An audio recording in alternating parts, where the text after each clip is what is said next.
নবিয়াবাদ ideal school and কলেজে বৃত্তি পরীক্ষার সনদ ও পুরস্কার বিতরণ অনুষ্ঠিত। কুমিল্লার দেবিদ্বার উপজেলার নবিয়াবাদ আইডিয়াল স্কুল অ্যান্ড কলেজে বৃত্তি পরীক্ষায় উত্তীর্ণ শিক্ষার্থীদের মাঝে সনদপত্র ও পুরস্কার বিতরণ অনুষ্ঠান অনুষ্ঠিত হয়েছে। বৃহস্পতিবার 21 মে সকালে বিদ্যালয় ক্যাম্পাসে আয়োজিত এই অনুষ্ঠানে শিক্ষক, শিক্ষার্থী, অভিভাবক ও স্থানীয় গণ্যমান্য ব্যক্তিবর্গ উপস্থিত ছিলেন। অনুষ্ঠানে প্রধান অতিথি হিসেবে বক্তব্য দেন এটিএম মুজিবুর রহমান। তিনি শিক্ষার্থীদের উদ্দেশ্যে বলেন, নিয়মিত অধ্যবসায় ও নৈতিক শিক্ষার মাধ্যমে নিজেদের যোগ্য নাগরিক হিসেবে গড়ে তুলতে হবে। ভবিষ্যতে দেশ ও সমাজের উন্নয়নে শিক্ষার্থীদের গুরুত্বপূর্ণ ভূমিকা রাখার আহ্বান জানান তিনি।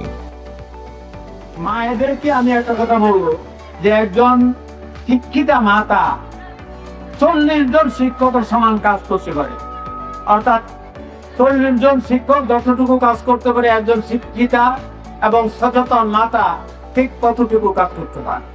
All mothers are first and best teachers. বিদ্যালয়ের প্রিন্সিপাল জনাব সালাউদ্দিনের সভাপতিত্বে এবং ইংরেজি শিক্ষক শরীফ ভূঁইয়ার সঞ্চালনায় অনুষ্ঠানে বিশেষ অতিথি হিসেবে বক্তব্য রাখেন আব্দুল লতিফ। নবিয়াবাদ আইডিয়াল স্কুলে আসার কারণে একটা জিনিস লক্ষ্য করলাম, এই স্কুল থেকে আসলে সঠিক একটা দান করা হচ্ছে বিদ্যাদান। এ সময় আরও উপস্থিত ছিলেন মুজিবুর রহমান মেম্বার, বাংলাদেশ জামায়াত ইসলামের সহকারী সেক্রেটারি নুরুল হুদা, জাহাঙ্গীর আলম সহ স্থানীয় বিভিন্ন শ্রেণী পেশার ব্যক্তিবর্গ।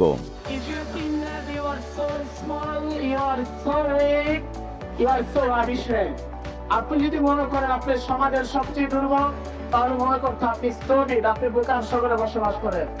আপনার স্থানে আপনি মনে করতে হবে আমি এই পৃথিবীর সারা মানুষ, আমি এই পৃথিবীর শ্রেষ্ঠ মানুষ। আমার দ্বারা সম্ভব আমার মেয়ে থেকে ভালো মানুষ করা, আমার দ্বারা সম্ভব আমার ছোট্ট সোনামণিটাকে আদর্শিক মানুষে তৈরি করা। আমাদের এই নবিয়াবাদ আইডিয়াল স্কুল অ্যান্ড কলেজে শিক্ষার উন্নয়নের জন্য যতটুকু পরিশ্রমের প্রয়োজন আছে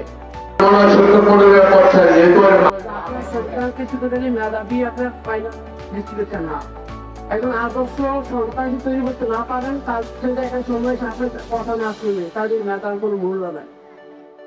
পরে বৃত্তি পরীক্ষায় কৃতিত্বপূর্ণ সাফল্য অর্জনকারী শিক্ষার্থীদের হাতে সনদপত্র ও পুরস্কার তুলে দেওয়া হয়। অনুষ্ঠান শেষে শিক্ষার্থীদের সাফল্য কামনা করে বিশেষ দোয়া ও মোনাজাত অনুষ্ঠিত হয়।